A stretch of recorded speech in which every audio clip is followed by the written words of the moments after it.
నెల 30-31వ తారీఖుల నుంచి ప్రారంభమైనటువంటి ఈ యొక్క వర్షాలు ఈ రాష్ట్రంలో కొన్ని జిల్లాలు అతలాకుతలం అయిపోయినాయి. ఈ వర్షాల వలన ప్రత్యేకించి ఎన్టీఆర్ జిల్లా బాగా దెబ్బతిన్నది.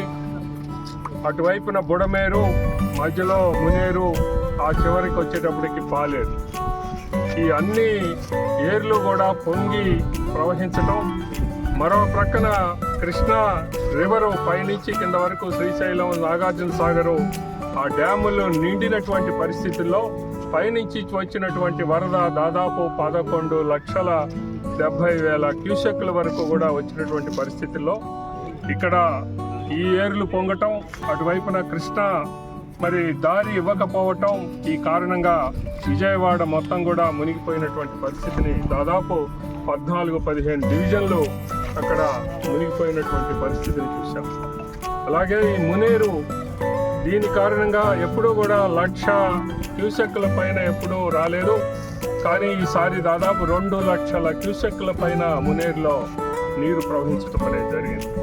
పైన ఖమ్మం జిల్లా నుంచి కిందకు వచ్చేటప్పటికి కృష్ణా రివర్ కలిసే వరకు కూడా మరి ముంచెత్తినటువంటి ఈ యొక్క వరద, ప్రత్యేకించి వత్సవాయి మండలం అటువైపున వత్సవాయి వెళ్ళటానికి ఉన్నటువంటి జగ్గయ్యపేట, వైరా వెళ్ళటానికి ఉన్నటువంటి కాజ్వే పూర్తిగా కొట్టుకొని పోయింది.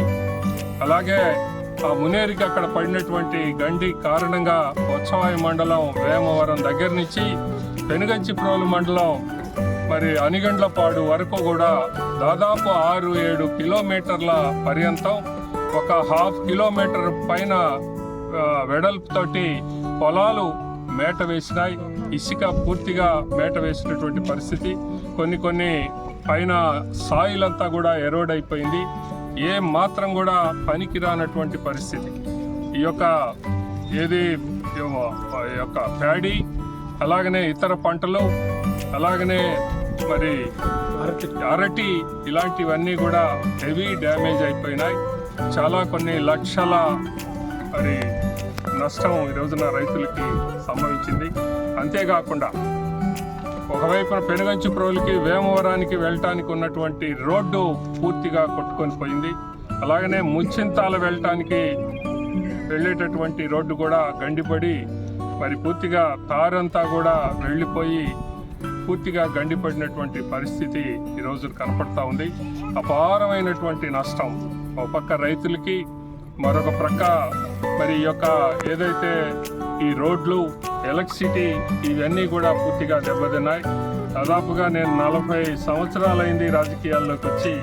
ఈ 40 సంవత్సరాల్లో నేను చాలా ఊళ్ళు ప్రతి దాదాపు 5 ఏళ్ళకి 6 ఏళ్ళకి ఒకసారి వస్తూ ఉన్నటువంటి వర్షాల కారణంగా నేను అనేక ప్రాంతాలు, అనేక గ్రామాల్లో నేను తిరిగాను.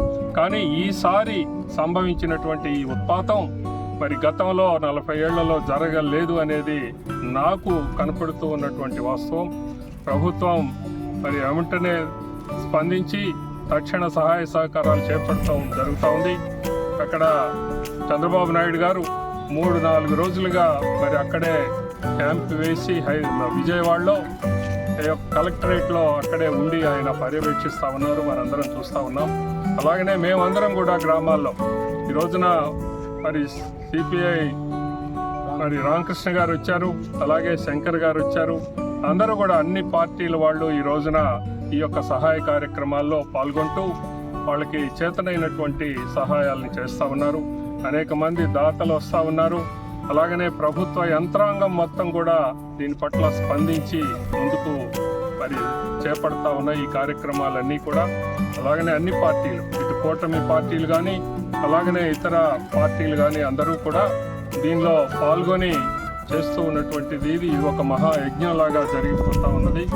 దీన్ని చివరికంటా కూడా తీసుకొని వెళ్ళాలి. సత్వరమే ఇంతటి విధ్వంసం, ఈ యొక్క నేచురల్ కెలామిటీ, ప్రకృతి వైపరీత్యం, ఈ రకంగా మనం గతంలో చూడనటువంటి దాన్ని మళ్ళీ దీన్ని సరైనటువంటి సక్రమైనటువంటి పద్ధతిలోకి ప్రజలకి సౌకర్యాలు కల్పించి తీసుకొని రావాల్సినటువంటి అవసరం ఉంది. ఇవన్నీ కూడా చేపడతా ఉన్నాం. ఈ యొక్క నష్టాన్ని సరిగా అంచనా వేయడానికి ఇప్పటికే అధికారులకి ఆదేశాలు ఇవ్వటం అనేది జరిగింది. ఇవాళ నుంచి ఆ యొక్క రైతులకు సంభవించిన నష్టాన్ని కూడా మరి తీసుకుంటా ఉన్నారు. ఆ యొక్క